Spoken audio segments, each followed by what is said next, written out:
সহিংসতার মধ্যেই আব্দুল্লাহপুর এসে যেন চোখ আটকে যাওয়ার মতো ঘটনা সামনে পড়ল। একটি পা ট্রেনে কাটা পড়েছে বহুদিন আগে।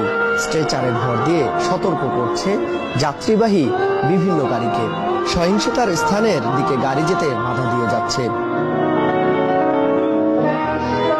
অন্যান্য গাড়িকে বাধা দিলেও রোগীবাহী অ্যাম্বুলেন্স আর লাশবাহী গাড়িকে নিরাপদ রাস্তায় যেতে সাহায্য করে যাচ্ছে ঝুঁকি নিয়ে।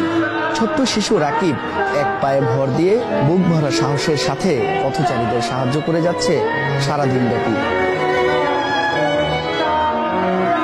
চারিদিকে বিভীষিকাময় পরিস্থিতি। এর মাঝেও কেন সে রাস্তায়? ভয় হয় কিনা জিজ্ঞেস করতেই সে জানায়, কত মানুষই তো মারা যাচ্ছে, আমি মরলে আর কি হবে।